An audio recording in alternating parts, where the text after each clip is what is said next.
Ya, shalom. Ya, selamat pagi Bapak Ibu sekalian. Pagi dan terima kasih untuk tim PAW yang sudah memimpin kita di dalam puji-pujian. Dan hari ini rupanya cukup banyak kegiatan di kampung-kampung ya. Mulai dari jalan sehat sampai lomba-lomba juga ada di beberapa tempat, hampir di keseluruhan ya, di kota Semarang. Saya nggak tahu di kota-kota lain, tetapi yang saya amati di kota Semarang kebanyakan hari ini ya, bahkan di depan gereja ini saya bisa lihat lalu lalang banyak warga yang pakai baju merah putih ya, untuk kita merayakan hari ulang tahun ya, atau HUT RI, hari ulang tahun Republik Indonesia, Dirgahayu. Nah, ini baru tepat kalau kita mengutip kata-katanya Pak Eko ya. Semakin jaya di darat, laut dan udara ya. Ya. Nah, ini kita seminggu sebelum kita akan lakukan ibadah ucapan syukur juga minggu depan, yaitu ibadah ucapan syukur untuk hari ulang tahun Republik Indonesia ya. Dan minggu depan ibadah digabung, ini sekalian saya infokan ya, supaya nggak kecelek ya. Jadi minggu depan ibadah digabung di pagi hari ya. Kita semua akan merayakan hari ulang tahun Republik Indonesia ya. Tapi untuk hari ini masih ada sore nanti ya. Dan hari ini kita masuk di dalam tema yang kedua ya. Kemarin kita sudah bicara membangun Indonesia ya, membangun Indonesia, membangun bangsa Indonesia. Bangsa bicara orangnya, people-nya ya. Karena kalau Bapak Ibu perhatikan ada satu kejadian yang menarik, yaitu negara Bangladesh bubar gitu. Negara bubar, bisa nggak? Ya bisa, karena negara secara organisasi ya. Jadi negara Bangladesh ini bubar ya. Jadi lagi heboh ya, seminggu terakhir ini saya lihat di berita ya. Dan kita bicara tentang bangsanya. Kalau bangsa Bangladesh ya masih ada ya, negaranya yang kemudian kolaps ya.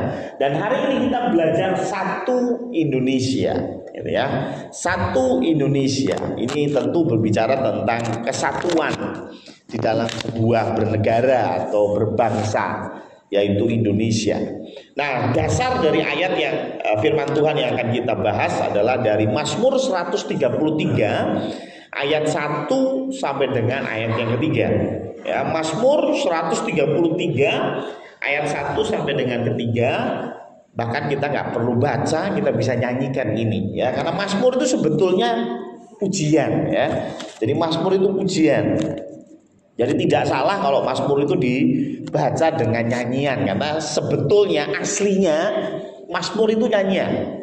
Ya, cuman masalahnya zaman dulu itu belum mengenal not balok atau not do re mi fa sol, itu belum ada. Sehingga nadanya seperti apa enggak bisa ditulis. Yang bisa ditulis cuman liriknya. Ya, seperti Tuhan adalah gembalaku, itu liriknya dari firman Tuhan. Ya, tapi nadanya yo kiro-kiro gitu ya. Jadi nadanya akan berbeda-beda. Saya pernah dengar lagu ini dinyanyikan oleh orang Arab di Bethlehem ya. Mereka ngomongnya pakai bahasa Arab, liriknya ini tetapi nadanya beda gitu ya. Luar biasa ya. Jadi nadanya itu kita ngarang-ngarang sendiri gitu ya. Nah, hal yang sama dengan Mazmur 133, sungguh alangkah baiknya, tahulah lagi itu pasti. Ini diambil dari Mazmur gitu ya. Liriknya ya, kalau nadanya mungkin bisa berbeda-beda ya, tetapi untuk liriknya ini yang kita ambil ya. Mazmur 133 ayat 1, 2 dan 3. Cuma 3 ayat. Karena itu saya akan bacakan ya. Judul yang diberikan oleh Lembaga Alkitab Indonesia adalah Persaudaraan yang Rukun. Ayat pertama, nyanyian ziarah Daud. Sungguh alangkah baiknya dan indahnya apabila saudara-saudara diam bersama dengan rukun. seperti minyak yang baik di atas kepala, meleleh ke janggut, yang meleleh ke janggut Harun dan ke leher jubahnya, seperti embun gunung Hermon yang turun ke atas gunung-gunung Sion. Sebab kesanalah Tuhan memerintahkan berkat kehidupan untuk selama-lamanya. Amin. Ya. Jadi di awal perikop sudah dijelaskan bahwa ini nyanyian, gitu ya. Makanya nggak salah tadi saya bilang bahwa Mazmur itu isinya sebetulnya pujian, gitu ya. Nah, nyanyian siapa? Daud. Jadi rupanya Daud yang ngarang, makanya disebut nyanyian ziarah Daud. Ketika Daud masuk di dalam bait Allah untuk berziarah, dia banyak mengarang lagu dan salah satunya adalah ini ya, lagu ini ya, sungguh alangkah baiknya. Dan dari sini kita bisa belajar bahwa dalam sebuah kesatuan ada berkat. Saya yakin dan percaya kita semua tidak perlu diajarin masalah ini. Kita sudah paham betul bahwa dalam sebuah persatuan, dalam sebuah kerukunan dikatakan bahwa ada berkat di sana. Ya, dalam sebuah kebersamaan, dalam sebuah komunitas, maka di situ berkat-berkat Tuhan tercurah, gitu ya. Nah, apa yang kita bisa ambil dari Mazmur 133? Ada 3 poin yang bisa kita pelajari. Yang pertama adalah dikatakan ada kebaikan dan keindahan. Ya, saya baca di ayat pertama, sungguh alangkah baiknya dan indahnya. Jadi bicara tentang berkat yang daripada Tuhan, ini bicara ada baik dan ada indah. Dalam kebersamaan itu ada baiknya. Tapi yang menarik disertai dengan indahnya. Kenapa saya bilang ini menarik? Karena kalau cuma bicara baik dalam sebuah pertempuran itu pun ada baiknya. Ya. Kalau Bapak Ibu masih ingat 1 tahun yang lalu ada perang yang kemudian meletus antara Rusia dengan Ukraina, betul ya? Ya, jadi Ukraina lawan Rusia dan banyak pengamat militer mengatakan bahwa ini perang yang menguntungkan. Perang itu menguntungkan. Loh kok bisa? Karena pada waktu itu Ukraina ini banyak sekali menjual gas kepada Eropa, gitu ya. Tapi rupanya karena perang ini terjadi, maka yang diuntungkan adalah Rusia. Ya, Ukraina nggak bisa lagi jualan, yang jualan Rusia. Rusia jual, gitu ya. Jual ke Eropa dengan harga yang tinggi. Mau nggak mau Eropa beli, ya, karena kondisinya mereka sudah nggak punya stok lagi, apalagi masuk ke musim dingin.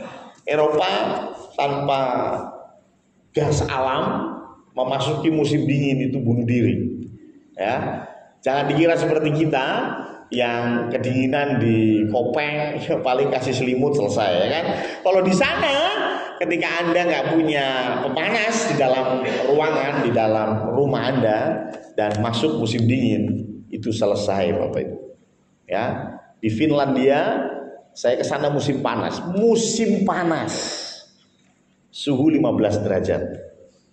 Musim panas. 15 derajat. Di sini kita sudah menggigil. Di sana orang pakai celana pendek, pakai kaos oblong dan menikmati sinar matahari. Saya satu-satunya yang pakai jaket di sana. Ya, karena orang sana, kenapa kamu ini musim panas ya? Bro, di tempat saya ini udah di puncak gunung ini 15 derajat ya. Udah kedinginan kita, tapi orang sana mereka bilang ini musim panas. Di sini musim dingin bisa minus 10, minus 15 derajat. Minus 15 derajat. Anda tahu kulkas Anda? Itu freezer paling minus 4. Ini minus 15 derajat.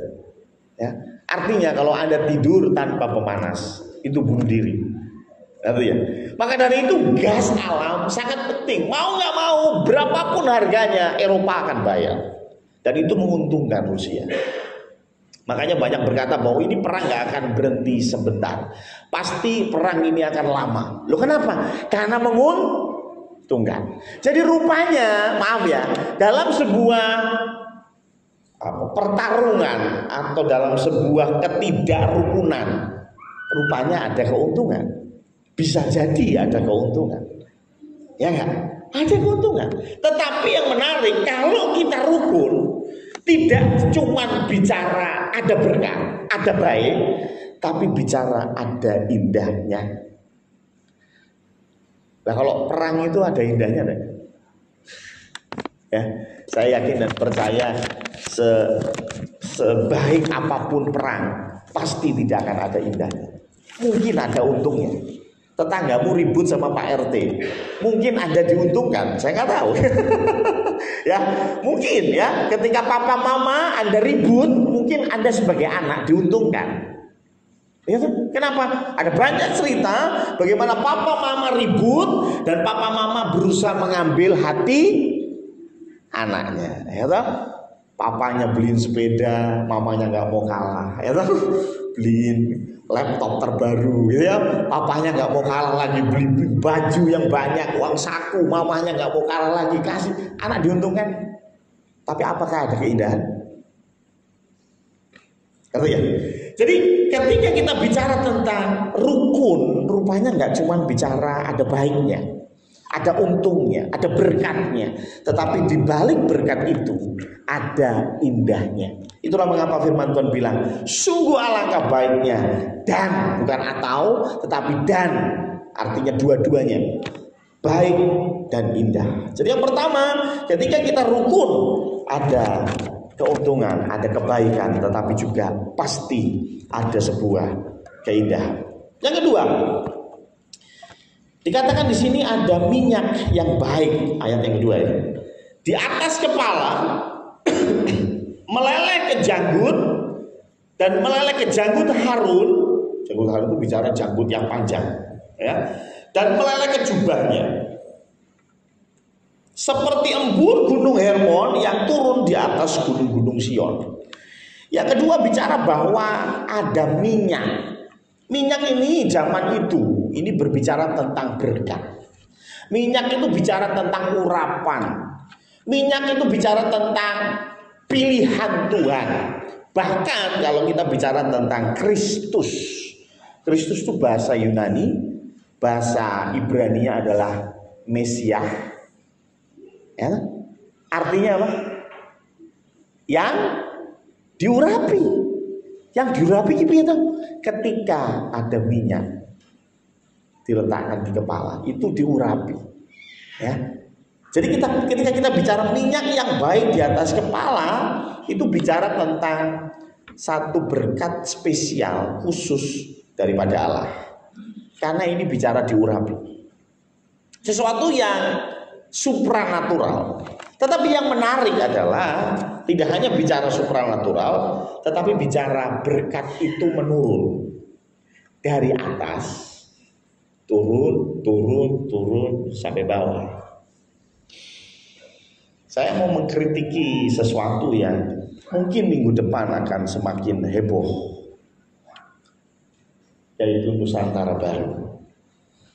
Ya, minggu depan akan ada perhelatan yang cukup meriah, yaitu berbicara tentang hari ulang tahun Republik Indonesia. Dan menurut informasi, nggak tahu mungkin berubah, tapi setahu saya akan diadakan hybrid, ya, yaitu di IKN, tetapi juga di Jakarta. Biasanya selalu di Jakarta, karena memang itu capital kita, ya. Ibu kota kita, makanya di Jakarta selalu, ya. Dan itu disiarkan langsung, kita tahu semua, ya. Dan tahun ini rencananya memang di IKN semua, tapi rupanya karena belum siap, maka terakhir yang saya tahu, maafkan kalau salah, itu hybrid. Di IKN ada, di Jakarta juga ada. Saya nggak tahu bagaimana hybridnya, tetapi ini yang menarik. Yang menarik apa? Bahwa IKN ini kalau saya runtutin dari sejarahnya, dulu itu banyak yang dukung, ya. Ketika Presiden Jokowi memulai proyek IKN, itu banyak yang dukung. Cuman saya nggak ngerti akhir-akhir ini Banyak yang mencela IKN. Ya, mencela inilah, mencela itulah, project inilah, abal-abal dan lain sebagainya. Itu selalu tersiar di dalam media sosial, gitu ya. Ini yang buat saya merasa perlu kita memahami bahwa urapan minyak berkat dari atas ke bawah. Nah, apa maksudnya? Anda jangan hanya melihat bahwa IKN itu sebuah pemborosan. Bahkan sekarang ini ada yang lagi di kompor-komporin lah kalau saya bilang. IKN itu menghabiskan dana 80 miliar untuk upacara yang ada di IKN. Kenapa budgetnya begitu besar? Karena di sana belum ada mobil, belum ada bis. Bis semua dikirim dari Jawa, gitu ya, naik kapal. Dan untuk ngangkut bisnya doang, bawa bis dari Jawa ke sono itu katanya 13 juta atau 15 juta per bis hanya untuk ngirimnya doang. Belum nyewa bisnya dan lain sebagainya. Intinya ada 80 miliar kalau nggak salah budget untuk satu upacara di sana. Dan banyak yang mengatakan, wah ini pemborosan besar, 80 miliar hanya untuk acara 1-2 jam. Saya kadang-kadang nggak habis pikir ya. Come on, kita berpikir logis lah. Berpikir logis gimana sih? Saya itu mengadakan acara, bukan mengadakan sebuah saya, tapi saya terlibat di dalam pengadaan sebuah acara namanya Pesparawi. Pesparawi itu hanya orang Kristen saja, ya. Dan yang terakhir di Wonogiri itu Pesparawi tingkat provinsi. Jadi hanya tingkat provinsi. Anda tahu berapa budgetnya? Anda tahu berapa budgetnya? Ya? Dari kontingen Kota Semarang saja hampir 300 juta.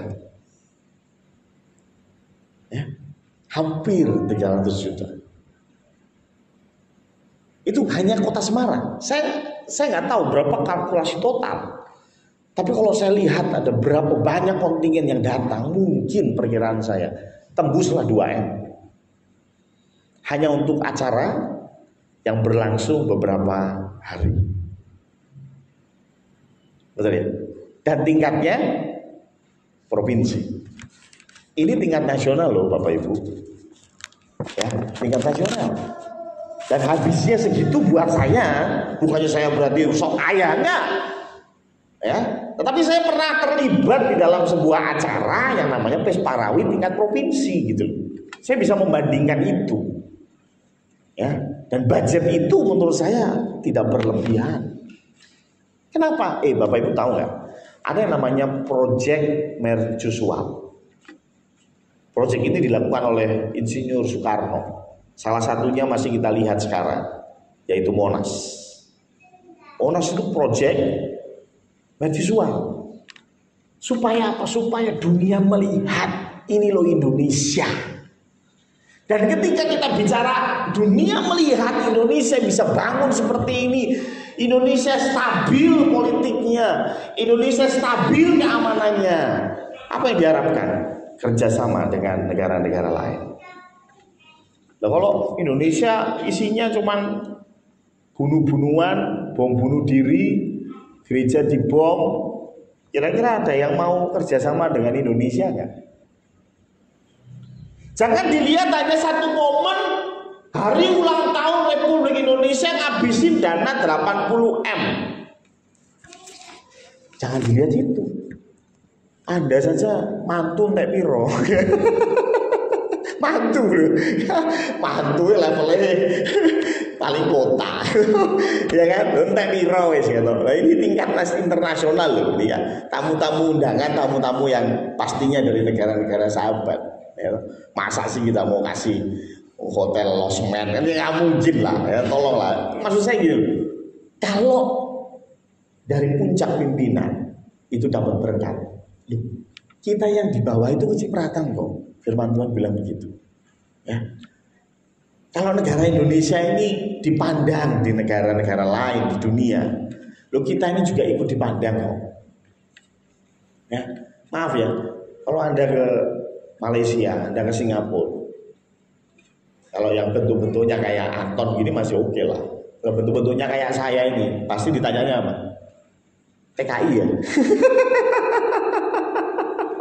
Ya, kalau model-modelnya kayak Anton gini pakai kemeja kulit kuning begini ya, wah, rambutnya klimis, masih ditanyanya, oh ini wisatawan ya, Chinese ya, ya Korea ya, begitu. Tapi kalau modelnya kayak saya begini, sudah pasti, ya sudah pasti. Lu kenapa? Ya karena citra kita di dunia seperti itu. Mau seperti itu terus? Jujur kalau saya nggak mau, jujur saya nggak mau. Terus gimana? Loh, berkat itu dari atas. Maka dari itu pemerintah paham betul. Kalau kita bisa menunjukkan kepada dunia bahwa Indonesia itu stabil, Indonesia itu tempat yang baik untuk investasi, Indonesia itu tempat yang baik untuk perdagangan, pasti mereka mau kerjasama. Jangan hanya dilihat dari 80 M-nya. Tetapi ayo kita lihat lebih luas. Kalau yang atas itu diberkati, Tuhan bilang berkat itu akan meleleh, turun ke bawah. Ini bicara bangsa dan negara. Tetapi bicara di dalam konteks keluarga, itu pun sama. Betul ya? Itu pun sama. Kalau orang tua, dalam hal ini ayah, diberkati, yang pertama kali merasakan siapa? Kalau ini diberkati, yang pertama merasakan tadi apa? Janggut, ya, terus ke bawah ke jubah. Ini bicara tentang yang pertama menikmati harus istri, istrinya sendiri loh ya, bukan istri orang lain loh ya. Ya, karena berbahaya. Sekarang ini banyak yang pertama kali menikmati istri orang lain. Nah ini repot ya. Firman Tuhan bilang, kalau kamu mau turut firman Tuhan, kalau mau diberkati, yang pertama kali dapat berkat, mengincipi, yang menikmati berkat itu, yang mengecap manisnya madu, itu siapa? Ya di rumah. Ya, yang di rumah itu yang pertama kali harus menikmati. Tapi yang Tuhan berikan berkat siapa? Kepala. Yang Tuhan berikan berkat itu kepala. Ya, maka dari itu, ayo keluarga rukun. Ya, kalau keluarga rukun, ayahnya diberkati, kepala rumah tangga diberkati, saya yakin yang pertama kali menikmati siapa? Istri dan anak-anak. Ya, jangan sampai yang menikmati istri dan anak-anak orang lain. Ini repot ya. Ini repot sekali lagi ya. Tetapi ketika keluarga rukun, pasti ada berkat dari atas ke bawah. Hal yang sama dengan negara kita, dari atas ke bawah. Itu memang sudah pakemnya seperti itu. Dari atas harus turun ke bawah. Tapi syaratnya apa? Rukun. Syaratnya adalah persatuan. Dan yang ketiga, dikatakan bahwa sampai embun dari Gunung Hermon turun ke atas Gunung Sion. Gunung Hermon dengan Gunung Sion itu terpisah jauh sekali. Itu kurang lebih 120 km. Bagaimana mungkin embun? Ini embun, kita bicara embun. Embun bisa dari gunung satu ke gunung yang lain yang jaraknya 150 km. Tidak lain dan tidak bukan, ini berbicara tentang berkat ilahi, mujizat. Ini bicara tentang mujizat Allah yang tentunya akan dinikmati ketika ada kerukunan. Jadi gak cuma berkat minyak tadi berbicara tentang berkat jasmani, tetapi bicara tentang Gunung Hermon yang embunnya sampai ke Gunung Sion, ini bicara tentang berkat rohani. Ya. Kalau negara ini rukun, damai, sejahtera, saya yakin kerohanian kita pun akan ikut naik. Dan tidak hanya bicara kerohanian kita sebagai orang Kristen. Di Indonesia itu gak cuma Kristen yang diakui sebagai agama resmi. Ada berapa? Saya masih ingat ada berapa? 6, betul ya. Dulu sebelum Gus Dur 5, ya, sekarang 6. Ada 6 negara, 6 agama yang diakui, gitu ya, di tanah air Indonesia. Dan saya yakin ketika ada kedamaian, kerukunan, mereka pun bisa menikmati ibadah dengan baik, seperti kita menikmati ibadah dengan baik. Hal yang sama ketika kita bawa ini dalam keluarga. Kalau papa mamanya ribut terus, kira-kira anak bisa bertumbuh dalam iman kan? Ya, coba perhatikan anak-anak yang tumbuh dengan baik. Rata-rata orang tuanya baik. Dalam arti kata rukun. Ya, anak-anak yang memberontak, anak-anak yang cari perhatian, anak-anak yang bermasalah, itu kebanyakan datang dari keluarga yang juga bermasalah. Tentang apa? Kerukunan. Ya, anak-anak yang juga datang dari keluarga yang broken home, papahnya di mana, mamanya di mana, dan dia menjadi anak yang tidak stabil. Secara kerohanian tidak baik. Jasmani mungkin baik, ya, sehat, jarinya ada 5, hidungnya 1, bolongannya 2, ya, sehat jasmaninya. Tapi bagaimana dengan rohaninya? Hal yang sama itu pun terjadi di dalam bangsa Indonesia.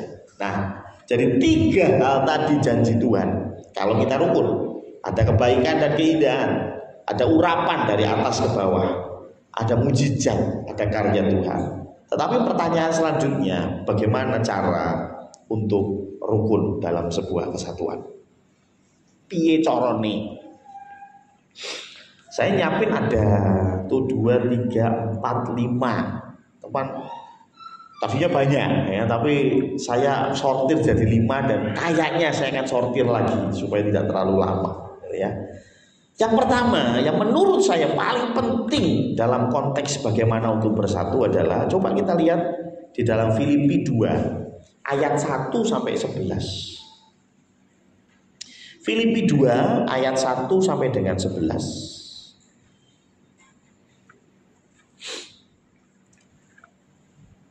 Judul perikopnya saja, nasihat supaya bersatu dan merendahkan diri seperti Kristus. Saya baca ya. Jadi karena dalam Kristus ada nasihat, ada penghiburan kasih, ada persekutuan roh, ada kasih mesra dan belas kasihan. Karena itu sempurnakanlah sukacitaku dengan ini. Hendaklah kamu sehati sepikir dalam satu kasih, satu jiwa, satu tujuan. Dengan tidak mencari kepentingan sendiri atau puji-pujian yang sia-sia. Sebaliknya, hendaklah dengan rendah hati yang seorang menganggap yang lain lebih utama daripada dirinya sendiri. Dan janganlah tiap-tiap orang hanya memperhatikan kepentingannya sendiri, tetapi kepentingan orang lain juga.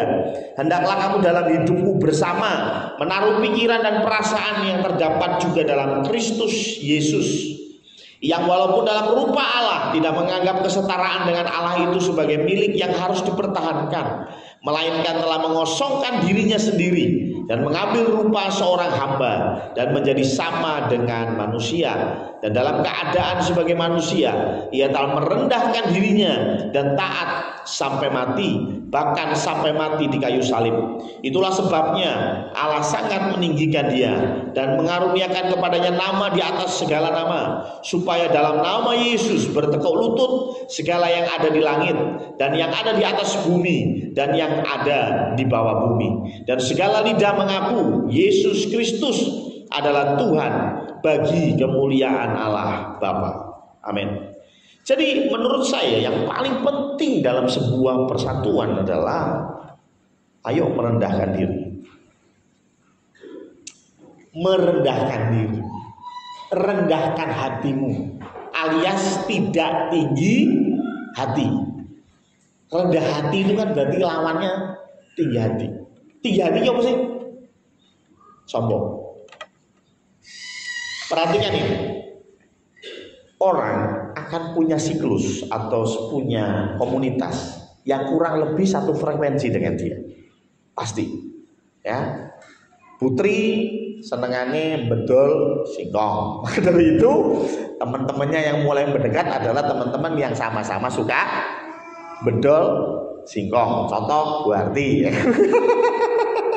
Pak Panjo ya, yang bedol singkong kemarin ya.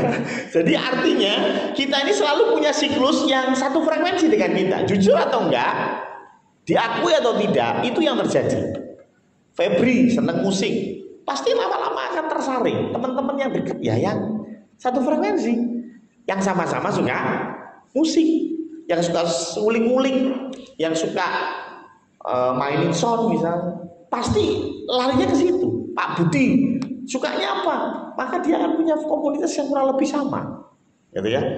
Orang-orang yang suka pelayanan sama komunitasnya ya orang-orang yang suka pelayanan, ya kan? Sehingga ketika dijawil koncone, kowe melu panitia, aku melu, wis aku melu, gitu. Karena apa? Sama-sama suka pelayanan, loh, ya kan? Ya ada yang suka motor, ya teman-temannya pasti yang suka motor. Itu sudah jadi satu pattern gitu ya, yang sudah ada. Bahkan yang menarik, bicara tentang dosa itu juga sama ya. Orang-orang yang suka selingkuh pasti kumpulannya sama ya, sama ya kan. Orang-orang yang suka korupsi belajarnya dari mana? Dari teman-temannya yang suka korupsi juga ya kan. Jadi ngerti carane, oh ini betul ya. Tetapi yang menarik, ada satu dosa yang tidak punya teman, yaitu sombong. Orang sombong gak akan pernah suka ketemu sama orang sombong. Loh bener ya? Bener. Orang-orang yang tidak menghargai istrinya akan ketemu dengan orang-orang yang tidak menghargai istrinya dan mereka klop. Betul kan? Ya kan? Tapi kalau orang-orang yang sombong gak akan seneng ketemu sama orang yang sombong juga. Artinya apa? Ini dosa yang satu ini, yaitu sombong, tinggi hati, gak akan bisa bersatu walaupun sesama orang sombong. Ayo, walaupun sesama orang sombong gak akan bisa bersatu. Orang licik bisa ketemu sama orang licik dan bersatu, bisa ya. Orang yang ambisius akan ketemu dengan orang-orang yang ambisius dan mereka akan bersatu. Bahkan setan itu juga bersatu ya tuh. Tuhan Yesus pernah bilang, oh setan itu bersatu, jangan salah ya tuh. Setan itu bersatu, bayangin. Artinya setan tidak sombong. Kalau Anda sombong, Anda kelui setan. Loh, orang sombong gak akan disukai, apalagi sesama orang sombong. Yakin ya, yakin. Siapa di sini yang merasa, oh aku gak punya temen ya, banyak temenku gak suka sama saya ya. Mulai bertanyalah, jangan-jangan Anda sombong. Orang sombong itu gimana sih? Orang sombong itu semuanya egosentris. Dia tidak akan mau dengar pendapat orang lain. Yang dia dengar pokoknya saya benar. Ya. Itu orang sombong. Orang sombong tidak perlu modal. Ya. Kalau Anda mau jadi playboy cap kaki 3, minimal Anda ganteng atau Anda punya duit. Betul kan? Tapi kalau sombong, sudah jelek, miskin, bisa nggak sombong? Bisa, luar biasa. Sudah jelek, miskin, sombong pula, sakit-sakitan bisa. Bayangin ya, itu komplit itu, paket komplit. Tapi masih sombong. Orang-orang sombong seperti ini, firman Tuhan bilang ini susah. Ya, ini nggak akan bisa bersatu, nggak akan punya komunitas. Dan Tuhan kasih contoh, yaitu Tuhan Yesus. Tuhan Yesus itu tidak, walaupun dia dalam rupa Allah, tidak menganggap kesetaraan dengan Allah itu sebagai milik yang harus dipertahankan. Melainkan telah mengosongkan dirinya sendiri dan mengambil rupa seorang hamba. Saya pernah dengar satu cerita, karena saya harus bilang ini satu cerita karena memang saya tidak lihat langsung. Gereja-gereja di Korea itu mereka tidak punya poster Ya, gereja-gereja di Korea ini tidak punya koster.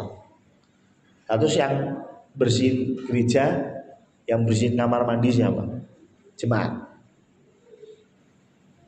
Jemaat. Dan itu ada piketnya.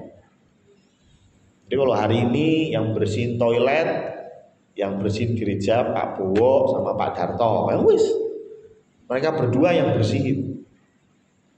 Minggu depan yang dapat tugas piket Pak Gun sama Budi, ya wis, mereka yang akan kerjakan. Walaupun mereka seorang direktur, tetap dapat tugas bersihin toilet. Saya kaget. Dan mereka bilang bahwa itu bagian dari mengajarkan kerendahan hati. Engkau boleh saja di luar sana CEO, engkau boleh di luar sana direktur utama, tapi begitu di rumah Tuhan, engkau adalah hamba Tuhan. Titik. Banyak di antara kita tidak mau mengosongkan dirinya, tidak mau mengambil rupa seorang hamba, sehingga datang ke gereja masih dengan emblem-emblem direktur utama. PT maju mundur. Datang ke gereja dengan embel-embel, oh aku orang paling kaya komplek. Datang ke gereja dengan embel-embel, oh saya datang, coba lihat parkiran gereja, mobil saya yang paling bagus. Ingat loh ya, kita diingatkan Tuhan jangan sombong. Ayo kita bicara seperti Kristus, mengosongkan dirinya dan mengambil rupa seorang hamba. Yesus yang bukan hamba, Dia adalah Tuhan, Sang Pencipta langit dan bumi. Dia Allah, itu saja mau jadi hamba. Kita yang sebetulnya hamba pengennya dilayani. Kita yang sebetulnya hamba pengen diservis luar biasa kalau datang ke gereja. Datang ke gereja, harus disambut di depan. Saya orang penting di gereja ini. Apa perlu GAB Condro melakukan apa yang dilakukan di Korea? Ya, dipiketin ya, siapa yang tugas bersihin gereja ya, supaya kita belajar tentang rendah diri. Saya yakin nggak perlu. Ayo kita sadar sendiri bahwa kita ini di gereja itu hamba. Saya pernah ceritakan kenapa Anda ke gereja, alasan apa Anda ke gereja. Satu-satunya alasan adalah kau mau merendahkan diri di hadapan Tuhan. Lah kalau Anda niatnya ke gereja untuk merendahkan diri, tapi Anda masih bawa embel-embel kekayaanmu, kedudukanmu, kecerdasanmu, talentamu di tempat ini, maaf ya, sombong. Ya sombong, selesai. Firman Tuhan bilang, ayo kita mengosongkan dirinya seperti Kristus mengosongkan diri. Dalam konteks berbangsa dan bernegara pun sama. Kalau Anda mau bersatu dalam bangsa dan negara ini, ya jangan sombong. Orang sombong itu kalau dikasih tahu, tidak mau tahu, tapi nyerang terus. Ya kan? Dikasih tahu, tidak mau tahu, tapi nyerang terus. Itu orang sombong, merasa dirinya paling benar, ya, merasa dirinya paling benar. Di dalam bangsa, berbangsa dan bernegara, kalau kita ketemu orang sombong, tidak akan bisa bersatu. Bangsa ini tidak akan bisa dibangun di atas orang-orang sombong. Bangsa dan negara ini bisa dibangun di atas dasar orang-orang yang merendahkan diri. Pahlawan-pahlawan kita, mereka tidak lagi berbicara tentang aku ini tuan tanah, aku ini uangnya paling banyak. Enggak. Ya, salah satu yang pernah saya baca bahwa Keraton Yogyakarta pernah menyumbang begitu banyak dana untuk logistik dari perang kemerdekaan. Nah, itulah salah satu alasan kenapa kamu istimewa seperti Yogyakarta. Ya, bukanlah bicara kalau saya sumbang segini saya dapat apa? Kalau saya sumbang segini apa yang akan saya terima? Tetapi berbicara tentang ayo kita mengosongkan diri, ayo kita bersama-sama untuk membangun Indonesia. Ayo kita bersama-sama untuk membangun gereja ini. Ayo kita bersama-sama membangun keluarga masing-masing. Loh, ya, tidak lagi berbicara aku nih kepala rumah tangga, aku harus dihormati. Ketika aku masuk ke dalam rumah, istri harus sudah siapin kopi, makan, cemilan, dan siap mijetin. Aku ya pengen. Aku ya pengen, tetapi ada kalanya kita harus merendahkan diri. Ya, buang itu semua emblem-emblem. Dan kita mau menjadi orang yang humble, orang yang tidak tinggi hati, tapi rendah hati. Karena apa? Karena contoh yang sudah diberikan oleh Kristus. Dia sudah mengosongkan dirinya. Jadi yang pertama sekali lagi, bagaimana cara untuk bersatu?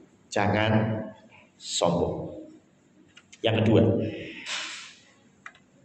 2 Timotius 4 Roma 14 ayat 1 sampai 12. Roma 14 ayat 1 sampai 12. Panjang-panjang ya. Roma 14 ayat 1 sampai 12. Perikopnya berkata, jangan menghakimi saudaramu. Terimalah orang yang lemah imannya tanpa mempercakapkan pendapatnya. Yang seorang yakin bahwa ia boleh makan segala jenis makanan, tetapi orang yang lemah imannya hanya makan sayur-sayuran saja. Siapa yang makan janganlah menghina orang yang tidak makan, dan siapa yang tidak makan janganlah menghakimi orang yang makan. Sebab Allah telah menerima orang itu. Siapakah kamu sehingga kamu menghakimi hamba orang lain? Entahkah ia berdiri, entahkah ia jatuh, itu adalah urusan tuannya sendiri. Tetapi ia akan tetap berdiri karena Tuhan berkuasa menjaga dia terus berdiri. Yang seorang menganggap hari yang satu lebih penting daripada hari yang lain, tetapi yang lain menganggap semua hari sama saja. Hendaklah setiap orang benar-benar yakin dalam hatinya sendiri. Siapa yang berpegang pada suatu hari yang tertentu, ia melakukannya untuk Tuhan, dan siapa makan, ia melakukannya untuk Tuhan. Sebab ia mengucap syukur kepada Allah, dan siapa tidak makan, ia melakukannya untuk Tuhan, dan ia juga mengucap syukur kepada Allah. Sebab tidak ada seorang pun di antara kita yang hidup untuk dirinya sendiri, dan tidak ada seorang pun yang mati untuk dirinya sendiri. Sebab jika kita hidup untuk Tuhan, dan jika kita mati untuk Tuhan. Jadi baik hidup atau mati, kita adalah milik Tuhan. Sebab untuk itulah Kristus telah mati dan hidup kembali, supaya ia menjadi Tuhan baik atas orang-orang mati maupun atas orang-orang hidup. Tetapi mengapakah engkau menghakimi saudaramu, atau mengapakah engkau menghina saudaramu? Sebab kita semua harus menghadap tahta pengadilan Allah. Saya kira cukup ya. Ini berbicara tentang apa? Dalam kita menjadi satu, itu tidak harus sama. Di dalam bangsa dan negara juga begitu. Bersatu nggak harus nunggu sama. Bahkan dalam sebuah pernikahan, menikah nggak harus nunggu sama. Bahkan kalau saya lihat Pak Tri sama Bu Tri itu beda so. Maaf ya Bu Tri ya. Bu Tri itu waduh ya, sukanya cerita. Ya, karunia berkata-katanya itu melimpah ya. Coba lihat Pak Tri, diam aja, tenang, anteng gitu ya. Loh, saya mau tanya, apakah mereka sama? Udah. Ketika mereka menikah dulu enggak sama, sampai sekarang pun ya enggak sama. Tapi bisa bersatu? Bisa. Ya. So berarti kan Mas Firman dengan Mbak Kris enggak sama, duduknya aja enggak sebelahan. Oh nopo Mas Firman, enggak sebelahan. Enggak bercanda ya. Datangnya telat ya, datangnya di sini ya. Lu bener enggak? Lu mau bicara tentang sama Mas Firman sama Mbak Kris, enggak ada samanya. Yakin Mas Firman itu siapa sih yang enggak kenal Mas Firman dengan bercandaannya, betul ya? Mas Firman itu tidak bisa dilepas dengan bercandaannya, ya. 10 yang dia ngomong, 11 itu bercanda, ya. Bercanda semua, gitu. Pokoknya ketemu Mas Firman di sini ketawa terus. Tapi coba lihat Mbak Kris, sama apa beda?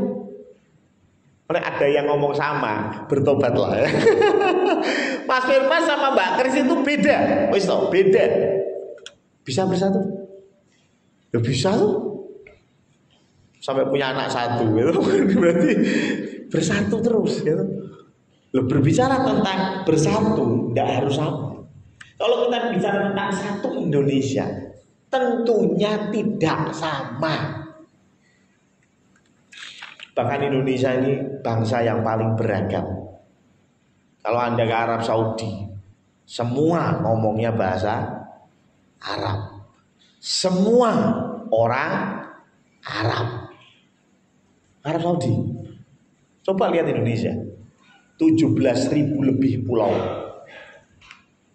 17.000 lebih pulau. Etnisnya, ratusan etnis kita ini. Yang memang mayoritas Jawa. Tapi ada ratusan etnis. Bahkan Jawa saja masih dipecah-pecah, ya kan? Jawa mana nih? Solo, Surabaya, ya toh? Madura itu Jawa kurang sih. Semuanya punya dialek masing-masing, bahasanya macam-macam. Apalagi yang sekarang ini ada agama yang bahkan kalau kita bicara politik internasional, ini agama ini sering jadikan alat untuk propaganda. Artinya Indonesia ini amat sangat mudah untuk tidak bersatu. Tetapi puji Tuhan, sampai sekarang kita bersatu. Puji Tuhan, sampai sekarang Pak Tri dan Bu Tri masih bersatu. Mas Firman dan Mbak Kris masih bersatu. Saya yakin salah satu alasan yang paling kuat adalah Roma 14 ayat 1 sampai 10 yang kita sudah baca. Yaitu apa? Ayolah kita menghormati perbedaan. Pak Tri yo beda Mbak Putri. Bu Karen tidak bisa memaksa Pak Tri untuk jadi Bu Karen, setuju ya? Bayangin kalau Pak Tri kayak Bu Karen, kaget kita ya. Pasti kita kaget. Kita gak akan bisa memaksa Pak Bowo jadi seperti Bu Harti, nggak bisa. Pak Bowo ya Pak Bowo, Bu Harti ya Bu Harti. Hal yang sama seperti kita bicara sebagai bangsa dan negara. Orang Jawa ya orang Jawa, orang Manado ya orang Manado. Suku Jawa ya suku Jawa, suku Tionghoa ya Tionghoa, ya sudah, tidak apa-apa. Ada perbedaan pasti. Cuman firman Tuhan tadi bilang apa? Yang makan yo mangan, no, sing ora mangan yo serasa mangan. Apa sih? Bicara apa? Menghargai perbedaan. Anda mau makan itu, ya sudah silakan makan. Anda nggak mau makan, ya sudah nggak usah makan. Yang makan jangan ngolok-ngolok yang tidak makan, yang tidak makan jangan mengolok-olok yang makan. Ini bicara tentang makan daging. Ada sebagian orang yang lebih suka makan sayuran karena menurut mereka itu lebih kudus, lebih dekat sama Allah, lebih dekat sama Allah, lebih dekat dengan Tuhan. Makanya hanya makan sayuran. Yang sebelah onda, babi itu diciptakan untuk dipanggang. Ya, maka dari itu sembelihlah, makanlah dengan saus, mantap. Yo yang makan silakan makan, yang tidak makan ya tidak apa-apa. Maksudnya apa sih? Perbedaan pasti ada. Tapi jangan jadikan itu bahan olok-olok. Yang makan ya hargai yang tidak makan, yang tidak makan hargai yang makan. selesai. Betul nggak? Berarti Selasa doa, Rebo latihan, itu latihan ya, panitia ya. Kemis hitung persembahan, Jumat KPK ya toh, Sabtu bedol singkong, ya kan? Minggu ibadah. Gimana Pak Bowo? Oh, ora tau ning omah ya bojoku ya. Ya, enggak apa-apa, ya sudah, maunya istri begitu nggih monggo, ya. Betul ya? Istri pun enggak perlu nuntut, oh, Pak, aku ini Selasa ikut doa terus jenengan sekali aja ikut doa. Ya kalau memang Pak Bowo enggak bisa ya sudah, lah ya. Hargai perbedaan. Enggak harus sama kok. Tuhan ciptakan kita berbeda-beda, enggak harus sama. Hargai perbedaan. Dalam berbangsa dan bernegara juga kita harus menghargai perbedaan. Ini saya dalam konteks kita beragama, ya konteksnya hargai perbedaan beragama. Dialog antar agama, saya katakan ya, tapi bukan untuk menyamakan, tetapi untuk mengerti alasan dan sudut pandang. Itu penting. Supaya kita memahami mereka dan mereka memahami kita. Ya, makanya firman Tuhan memastikan kita untuk kita belajar terus. Kemarin Jumat saya bicara tentang ayo kita belajar terus firman Tuhan. Kenapa sih? Ya supaya Anda ngerti kenapa Anda jadi Kristen. Ya. Karena ada yang baik waktunya, tapi ada yang tidak baik waktunya. Tapi kita harus bisa menjawab. 2 Timotius 4 ayat 2 loh, enggak. 2 Timotius 4 ayat yang kedua. Kita ini dituntut untuk menyampaikan firman Tuhan. Baik waktunya maupun tidak baik waktunya. Artinya ada waktu-waktu yang baik, ada waktu-waktu yang tidak baik. Ada waktu-waktu yang baik ketika kita diajak makan bersama-sama, terus mereka bertanya tentang Kristus. Wah, itu baik waktunya, ya. Tetapi pada waktunya ketika kita difitnah, kita bisa memberikan hak jawab. Minggu lalu saya sudah bicarakan itu. Bukan bicara tentang ditampar pipi kanan, berikan pipi kiri, tetapi bicara tentang bagaimana kita memberikan hak jawab kita. Berdialog antar agama saya kira boleh, tapi bukan untuk penginjilan. Bukan. Dialog agama adalah ketika mereka mengerti kenapa kita Kristen dan kita mengerti kenapa mereka tidak Kristen. Selesai kan? Hargailah. Jangan terus memaksa, "Woi, kalau kamu bisa menjawab ini, saya akan masuk Kristen." Alah. Ya. Kalau kamu bisa menjawab ini, saya akan syahadat. Lah, itu model apa sih? Ya. Dialog model apa itu?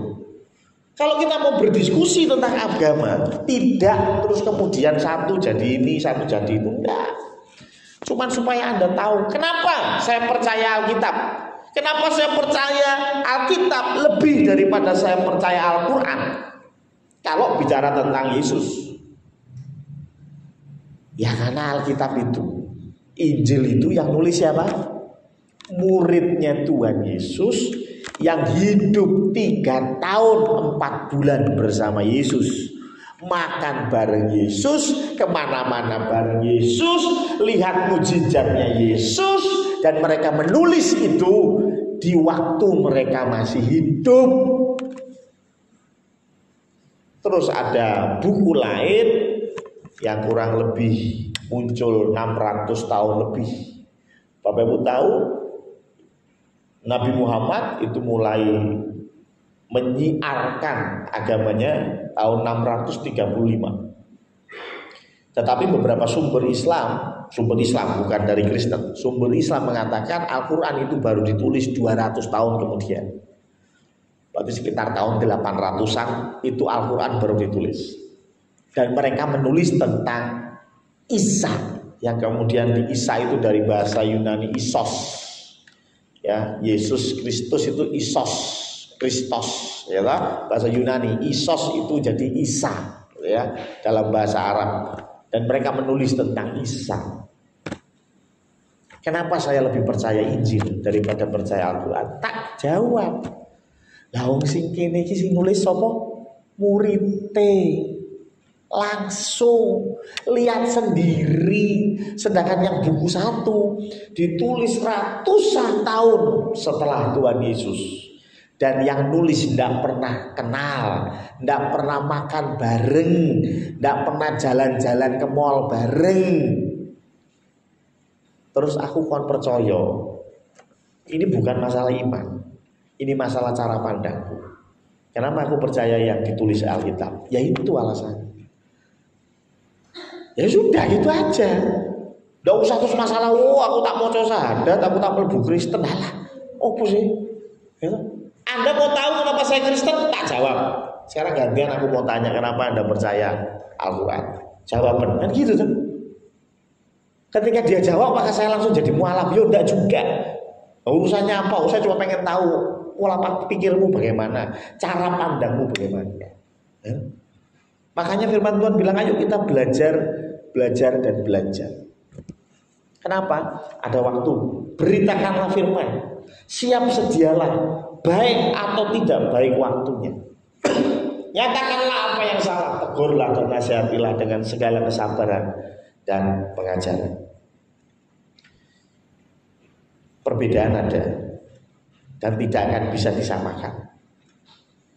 Ada yang percaya Hindu boleh, ada yang percaya Buddha boleh.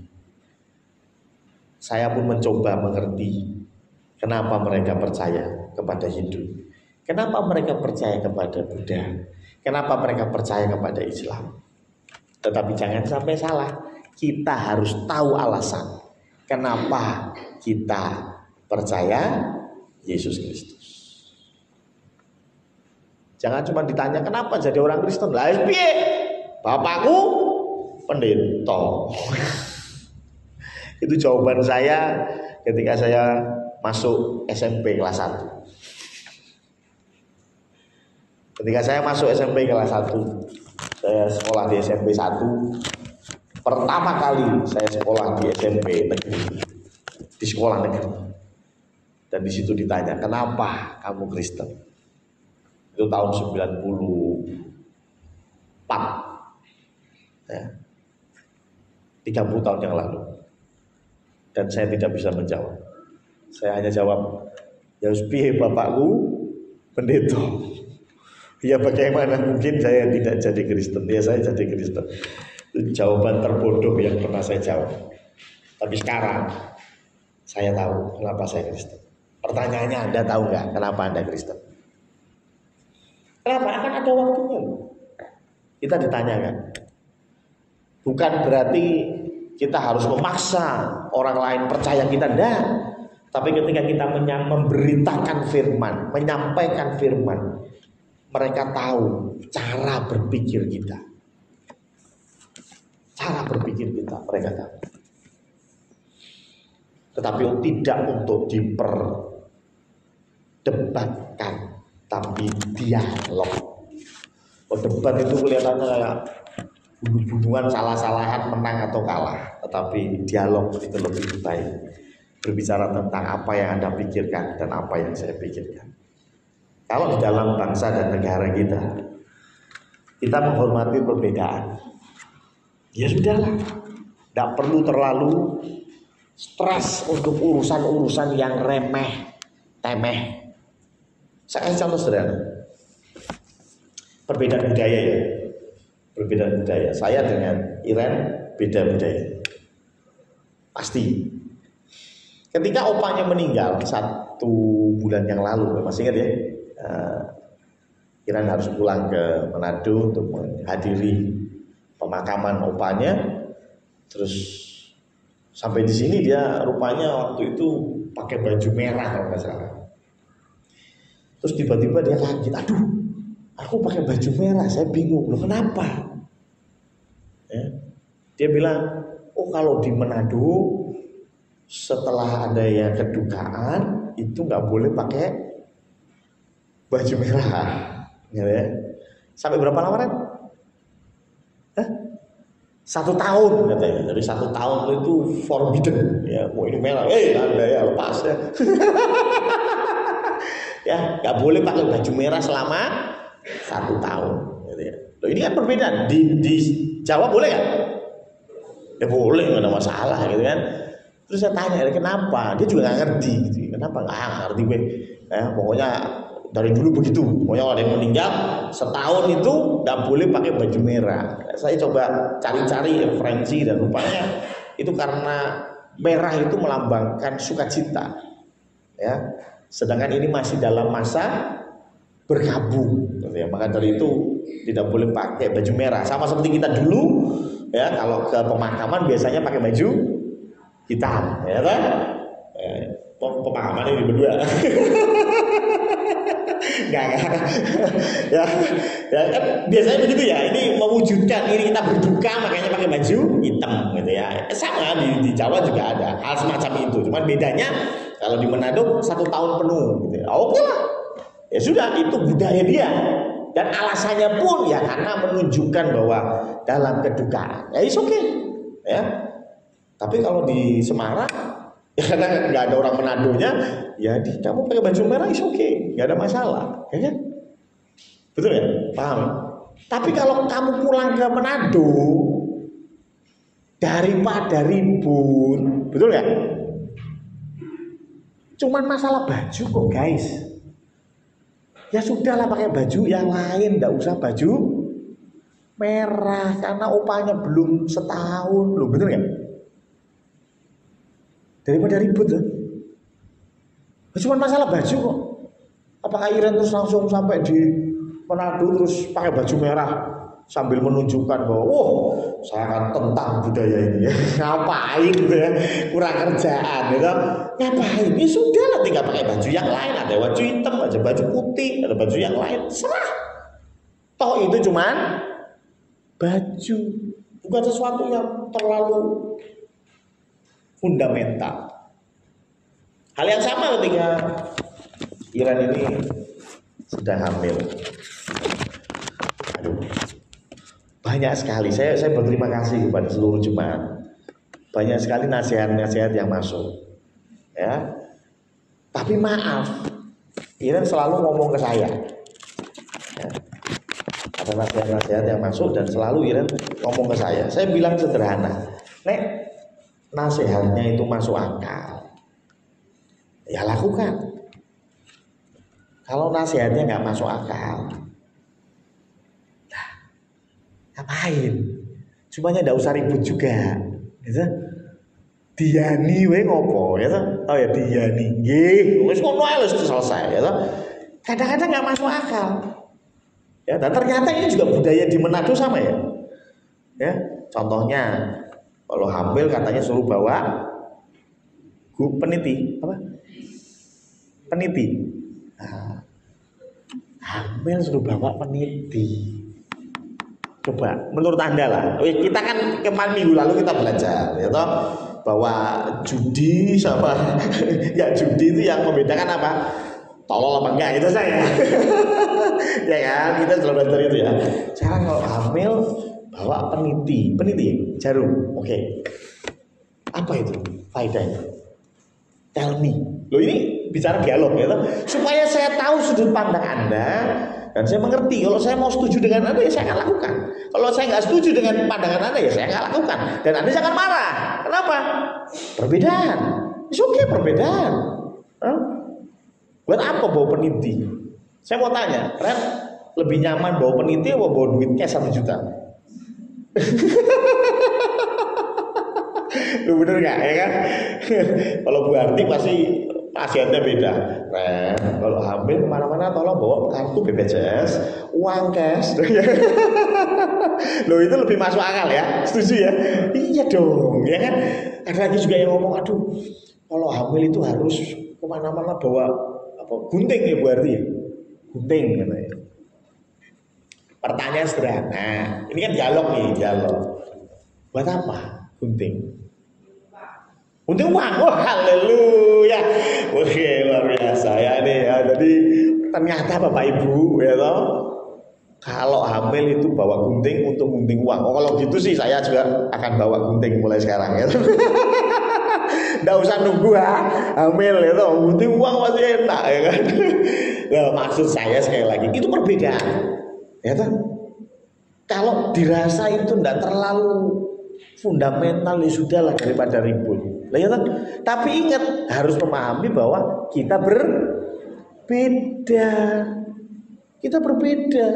Ya is okay gitu ya. Tapi kita beda dan tidak harus sama. Tidak harus sama. Yang penting ada jelasin kenapa saya suruh seperti itu, kenapa saya sampaikan seperti itu. Saya ini orang yang ngeyel. Ada yang ngomong cerita panjang lebar bicara apa? Iren harus sering-sering makan minum kelapa muda itu supaya nanti anaknya itu kulitnya kuning. Aku batin, bapaknya kayak ini kok ya lah mau astaga ya kulit ya puji Tuhan kalau nurun ibunya gitu ya. Cuman kan kalaupun enggak nurun ibunya ada darah bapaknya kan ya enggak masalah bapaknya juga begini ya itu ya kan. Loh, anak-anaknya Bu Joko apa semuanya seperti Bu Joko? Ada yang model begini loh. Gak semuanya modelnya Mbak Endah dan No, ya kan? Modelnya Mbak Endah sama No kuning-kuning. Model saya ya. Apakah salah? Ya enggak juga. Apakah terus Bu Joko ngomong, oh waktu hamilnya Mbak Endah, Bu Joko minum kelapa. Lahirnya Mbak Puji lupa. Apa yang ngono kan nyorak ya toh. Nah, maksud saya gini, bukan saya nggak menghargai, tetapi pahamilah bahwa kita punya sudut pandang yang berbeda. Kita punya background yang berbeda. Ada yang percaya, ada yang tidak. Ya. Kemarin aja saya ke dokter, ya. Dokternya bilang, ini vitamin ini, harus minum ini, harus makan vitamin ini. Saya bilang, dok, istri saya kalau yang makan vitamin itu muntah, ya sudah daripada repot. Kamu yang nggak muntah apa makan, yang kamu muntah nggak usah makan, selesai. Dokternya bilang, oh ya harus dipaksa pak, harus dipaksa. Loh Adam dan Hawa gitu. Ngelahirin Kain dan Habil lo punya nganggo vitamin.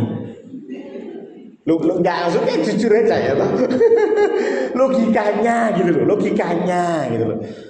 Ya kalau sudah asupan gizinya cukup dari makanan, lah ya sudah toh. Kenapa harus dipaksa istri saya harus makan ora? Ayo makan. Ngapain gitu loh. Sampai harus dipaksa. Dia sudah besar. Kalau dia merasa aduh kok kayaknya badannya lemes, pasti dia makan.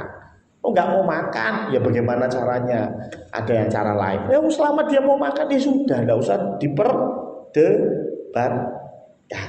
Perbedaan. Loh ada yang nggak bisa, harus lagi monggo lakukan itu sama istrimu. Ojo makso istriku. Lah itu. Lu bener ya, lu Pak Tri misalnya nggak bisa gitu Pak Pendeta. Oh Bu Tri itu dulu waktu dia hafal, tak cekoi. Wes pokoknya mau nggak mau harus makan vitamin. Lagi monggo, ini garwone jenengan gitu. Lu bener nggak? Itu kan garwone jenengan, lagi monggo. Nah, garwoku ya beda kan gitu ya kan. Perbedaan. Ya, selama cara pandang, cara pikirnya saya masuk, saya akan lakukan. Nah orang masuk, lu buat apa? Lu betul kan? Dan masuknya pikiran tidak sama. Mungkin kita ngomong ke A dia masuk, ngomong ke saya tidak masuk. Ya. Tetapi jangan ini menjadikan kita menghakimi orang lain. Di sini dikatakan jangan siapakah kita yang menghakimi orang lain. Banyak di antara kita menghakimi. Menghakiminya gimana? Ini orang ngeyelan. Ini orang kepala batu. Ini orang, aduh sombong, nggak bisa dikasih tahu. Bukan sombong, tetapi apa? Dia belum bisa melihat dari cara pandang kita. Ketika kita sudah menyampaikan Injil, memberitakan firman, orang muda-mudi, orang paham paham tentang Yesus Kristus, udah tak jabarkan panjang lebar loh Pak Pendeta. Ya serah apa. Tugas kita memberitakan firman. Mungkin cara pandang dia berbeda dengan cara pandang kita. Itulah mengapa firman Tuhan bilang, orang yang bisa mengatakan Yesus Kristus adalah Tuhan dan Juru Selamat, itu bukan pekerjaan kita. Pekerjaan siapa? Roh Kudus. Tugas kita memberitakan firman. Ya memang berbeda, tapi kita punya kewajiban memberitakan firman. Dia paham atau enggak? Ya bu, terserah. Yang penting kita sudah memberikan hak jawab kita. Kita sudah menjelaskan kenapa kita jadi Kristen. Kita sampaikan kenapa saya percaya Alkitab.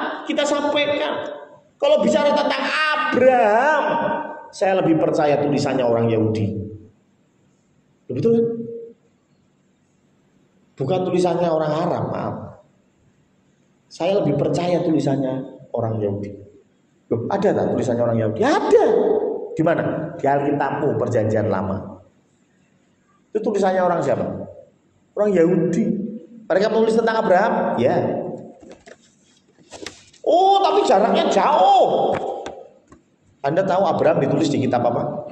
Tentang Abraham. Ditulis di kitab Kejadian. Betul ya? Kejadian. Anda tahu siapa yang menulis kitab Kejadian? Musa. Musa dengan Abraham itu terpaut 500 tahun kurang lebih, 400 sampai 500 tahun. Musa sampai Abraham. Berarti jauh juga dong, sama seperti tadi. Ya toh? Al-Quran menulis tentang Nabi Isa. Ya betul memang. Loh kok percaya? Selisihnya 500 tahun lebih. Kok percaya? Loh, saiki ana buku sing mulai cedak apa ora? Pertanyaanku itu. Adakah buku yang lebih dekat tahunnya daripada itu? Pertanyaanku itu. Tidak ada, ya sudah. Betul tidak? Ya sudah, saya percayanya yang ditulis oleh Musa. Kenapa? Musa yang paling dekat dengan Abraham. Walaupun itu selisih 400 tahun. Tapi itu paling dekat. Daripada saya percaya tulisan yang selisihnya 2000 tahun. Kan konyol. Logikanya yang sama. Cara berpikirnya sama. Betul ya? Tetapi sekali lagi, bukan untuk diperdebatkan. Kita berbeda. Beri masukan boleh, beri saran boleh, tapi jangan maksa. Ya kan? Beritahukan pandangan kita boleh, tetapi jangan memaksa. Sebentar lagi ada lomba. Lomba tuh pasti banyak yang punya ide macam-macam. Oh lomba ini kudu ngene, oh lomba ini ngene, ya toh. Mangan kerupuk itu biasa, ya toh. Sekali-sekali lomba mangan nasi rames kan gitu ya. Nah, wah seru itu pasti. Loh, di dalam rapat pun sudah heboh, betul ini yang ikut rapat panitia. Sudah heboh. Kenapa loh? Kita berbeda. Tetapi ya saya sudah serahkan ke seksi acara sudah koordinasi sama teman-teman Genji. Ya sudah. Saya hargai mereka. Monggo lombanya seperti apa, manut. Ya toh? Kenapa? Loh, kita berbeda. Tidak harus sama. Ya, yang penting ada kebersamaan, menikmati lomba bersama-sama, menikmati meriahnya menjelang hari ulang tahun Republik Indonesia yang kita cintai. Sekali lagi, ayo kita bersatu menjadi satu bangsa, satu negara, yaitu bangsa Indonesia. Amin. Tuhan memberkati.